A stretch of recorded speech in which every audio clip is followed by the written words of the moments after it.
शिवसेना भाजप महायुतीचे अधिकृत उमेदवार मयूर सुरेश पाटील व सौ नमिता मयूर पाटील यांचा डोर टू डोर प्रचार दौरा आज सायंकाळी 4 वाजता मोहिली गाव येथून सुरू होऊन पूर्ण झाला।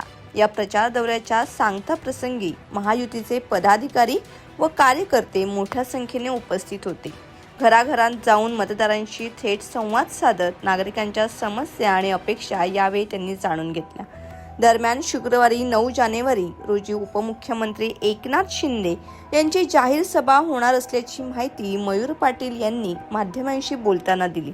तसेच गुरुवारपासून कॉर्नर सभा, प्रचार सभा, बाईक रॅली आणि जाहीर सभांचा जोरदार धडाका सुरू होणार असल्याचेही त्यांनी स्पष्ट केले। आगामी काळात महायुतीचा प्रचार अधिक वेगाने आणि व्यापक पातळीवर राबवला जाणार असल्याचे मयूर पाटील यांनी सांगितले।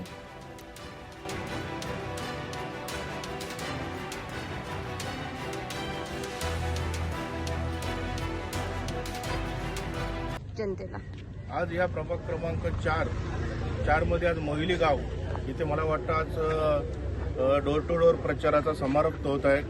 कारण आम्ही जेव्हापासून फॉर्म भरलेला आहे त्या दिवसापासून पूर्ण प्रभाग 4 बल्याणी असो, मोहिली, उंबरणी, गालेगाव, मोना कोलीवाडा, मोना गाव, NRC कॉलनी, टिप्पणनगर, जेतवननगर हा परिसर आम्ही पिंजून काढलेला आहे आणि प्रत्यक्षात आम्ही मतदारांच्या घरापर्यंत पोहोचलेलो आहे। आणि हा डोर टू डोर प्रचार मला तरी वाटतं आज संपणार आहे आणि उद्यापासून कॉर्नर सभा असतील, बैठका असतील, परत आमच्या माननीय एकनाथ शिंदे साहेब यांची सभा पण सुद्धा होणार आहे 9 तारखेला असं आम्हाला पक्षातर्फे अधिकृत समजलेलं आहे। त्याच्यानंतर बाईक रॅली, प्रचंड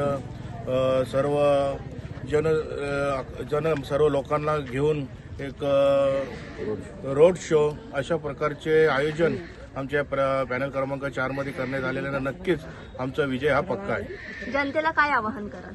जनतेला एवढंच आवाहन करा शुद्ध जनतेवर माझा विश्वास आहे, या माता भगिनींवर माझा विश्वास आहे आणि त्यांना मी एकच आवाहन करणार आहे की महायुतीचे उमेदवार आम्ही 4 आहेत। अ मधून पूजा अश्विन जोगदंड, ब मधून मयूर सुरेश पाटील, क मधून नमिता मयूर पाटील आणि ड मधून रोहन पांडुरंग कोट हे महायुतीचे अधिकृत उमेदवार पक्षाने दिलेले आहेत।